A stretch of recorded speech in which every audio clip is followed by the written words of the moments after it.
Espiritu ng Diyos Anak ay siyang ating tinanggap, ng Diyos Ama ay matawag.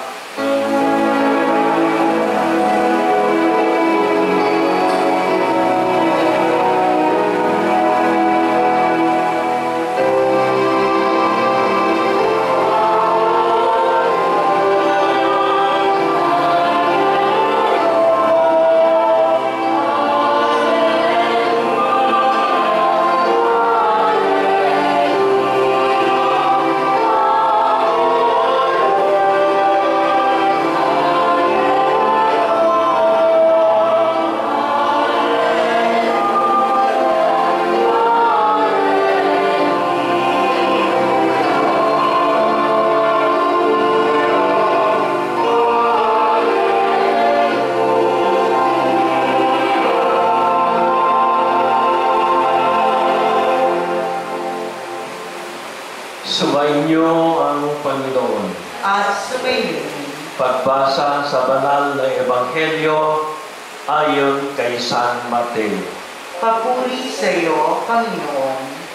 Noong panahong iyon, sinabi ni Jesus sa kanyang mga alagad, sa panalangin ninyo'y huwag kayo gagamit ng napakaraming salita, gaya ng ginagawa ng mga hentil.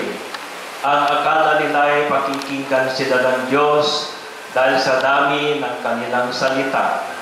Huwag ninyo silang tutularan, sapagkat alam na ng iyong Ama ang iyong kinakailangan bago pa ninyo hingin sa Kanya. Ganito kayo mananalangin. Ama naming nasa langit, sambahin nawa ang pangalan mo. Ikaw nawa ang maghari sa amin. Sundin nawa ang iyong kalooban dito sa lupa tulad ng sa langit. Bigyan mo kami ng pagkain kailangan namin sa araw na ito at patawarin mo kami sa aming mga kasalanan tulad ng aming pagpapatawad sa mga nagkakasala sa amin. At huwag mo kaming iharap sa mahigpit na pagsubok, kundi ilayo mo kami sa masama, sapagkat iyo ang kaharian at ang kapangyarihan at ang kapurihan magpakailanman. Amen. Sapagkat kung pinatatawad ninyo ang mga nagkakasala sa inyo, patatawarin din kayo ng iyong Amang nasa langit.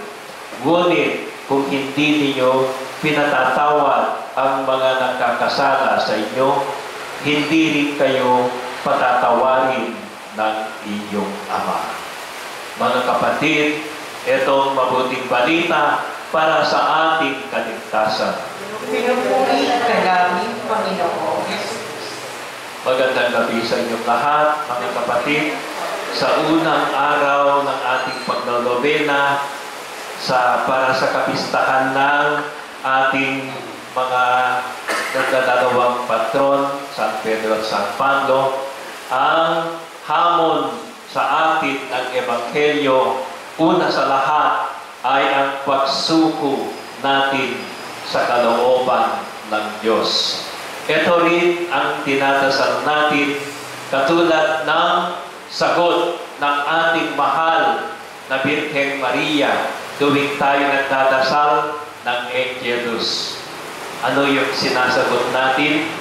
Mangyari nawa sa akin ayon sa iyong sinabi. Let it be done to me according to your word. Yan ang yung fiat ni Maria, yan ang pagsuko ni Maria sa kalooban ng Diyos. Kaya ang ating mahal na Birhen ay naging modelo ng pananampalataya. At yan ang nilalaman ng unang bahagi ng ating pagdadasal ng Ama namin. Your will be done on earth as it is in heaven. Sa kultura ng mga Hudyo, mga kapatid, ay merong sektor sa Jewish society, sa lipunan ng mga Hudyo na tinatawag na ladala. Ang mga ladala ay mga ulila at mga balo.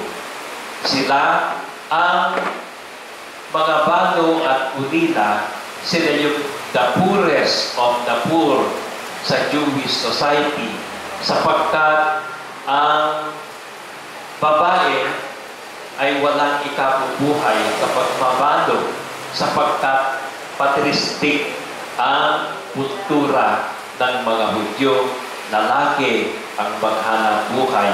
Ang problema, kapag mabalo ang babae, wala siyang ikabubuhay kasama ang mga ulila. Kaya ginagawa nila, sila ay namamalimos. They just depend on the benevolence sa kagandahang loob ng ibang tao. Pero ang isang katangian nila ay they are the most open to the will of our Heavenly Father. Sila yung poor na sinasabi sa Beatitudes, "Blessed are the poor, for theirs is the kingdom of heaven." Bakit nasa kanila ang kaharian ng langit? Sapagkat, mga kapatid, bukas na bukas sila sa kalooban ng Diyos. At ito, this is the bottom line ng ibig sabihin ng ating pagpasok sa kaharian ng Diyos. Ginagamit din ang imahen ng isang bata kapag pinapaliwanag ng ating Panginoon who would be the greatest in the kingdom of God. Gumagamit siya ng imahen ng bata sapagkat ang imahen ng bata ay siya ang pinakabukas din masunurin sa kalooban ng Diyos. Kaya ito ang unang hamon sa ating pagnonobena sa paghahanda natin sa kapistahan. Walang iba kung hindi ang pagiging bukas natin sa kalooban ng ating Amang nasa langit. Amen.